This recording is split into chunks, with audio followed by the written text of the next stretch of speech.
বন্ধুরা, গত ভিডিওটাতেই আমি আলোচনা করেছি দেশ শু 7 এর অ্যানাউন্সমেন্ট অ্যান্ড অল এইগুলো নিয়ে সব আলোচনা করেছি। বাট এর মাঝের খান থেকে একটা খবর গতকালকে উঠেছে, সেটা হচ্ছে অনির্বাণ দা। আমরা শুনতে পাচ্ছিলাম অনির্বাণ দা ভিলেন হিসেবে দেবদা ওনাকে অ্যাপ্রোচ করেছে। বাট এটা একটা ফেক খবর, এবং সেই ফেক খবরটা কিভাবে মানে ছড়িয়ে গেল বড় বড় সাংবাদিকদের মাধ্যমে। আমরা তো দেখো, আমাদের কি কেস, আমরা কোনো একটা জায়গা থেকে নিউজটাকে দেখি, তারপরে সেটাকে নিয়ে কথা বলি। তো আমাদেরকে এখানে দোষ দেওয়ার কোনো জায়গা নেই কারোর। কারণ এই খবরটাকে ছড়ানো হয়েছে, কারা ছড়িয়েছে, কে বলেছে আমি জানি না।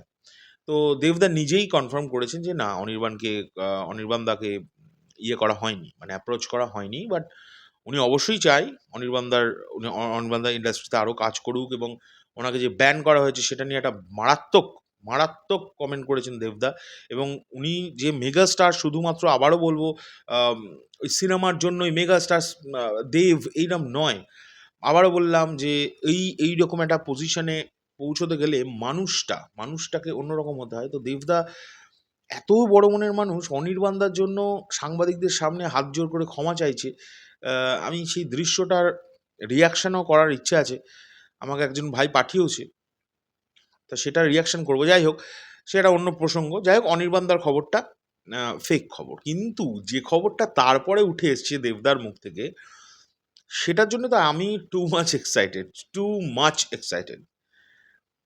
এই ছবিতে দে শু 7, এই ছবিতে ভিলেন হিসেবে কাজ করার জন্য যাকে সত্যিই অ্যাপ্রোচ করা হয়েছে, সেটা আর কেউ নয়, মিস্টার ইন্ডাস্ট্রি, জ্যেষ্ঠ পুত্র টলিউডের। এবং এটা শোনার পর থেকে আমি যে কি এক্সাইটেড! কারণ আমি প্রসেনজিৎ চ্যাটার্জি, ওনাকে প্রচণ্ড সম্মান করি, প্রচণ্ড ভালোবাসি। আহ, ছোট থেকে ওনার সিনেমা দেখে বড় হয়েছি।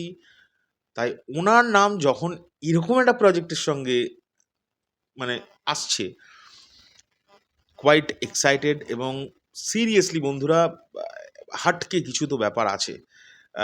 দেবদা এই প্রজেক্টটাকে যেভাবে প্রেজেন্ট করবে আমাদের কাছে, আমি যতদূর আইডিয়া পাচ্ছি, আমার মনে হয় এই বছরে, গোটা এই বছরে কেউ কোনো একটি ছবি এইভাবে প্রেজেন্ট আর বাংলা থেকে করতে পারবে কিনা, পশ্চিম বাংলার কথা বলছি, আমার মনে হয় সন্দেহ আছে। সিরিয়াসলি বলছি, বিকজ দেবদা এই প্রজেক্টটাকে নিয়ে যতটা মানে ভাবছেন, যতটা গ্র্যান্ড করার চেষ্টা করছেন, আমার মনে হয় না বা ওনাদের হোল লাইফে কোনো ছবির পেছনে ওনারা এতটা গ্র্যান্ডলি কিছু ভেবেছেন। এটা আমার মনে হয়, এটা আমি ভুলও হতে পারি। দুজনেরই কথা বলছি, শুভশ্রী গাঙ্গুলি এবং দেব অধিকারী। দেখা যাক। তবে কিছু একটা আসছে, একটা বড় রকমের ঝড় আসছে। কারণ দেখো, সব থমথমে হয়ে যাচ্ছে। মাঝে মাঝে খবর আসছে, খুব একটা বিশাল কিছু খবর আসছে না, এদিকে খবর আসছে, আলোচনায় থাকছে। তো যখন আসবে, আমি ড্যাম শিওর এটার ঝড় ক্রিয়েট হবে। তোমাদের কি মনে হয় অবশ্যই কমেন্ট করে জানাও।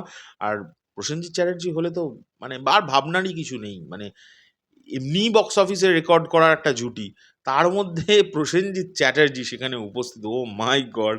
দেখা যাক কি হয়। চলো, এখনকার জন্য চললাম, পরবর্তী ভিডিও খুব শিগগিরই আসছি।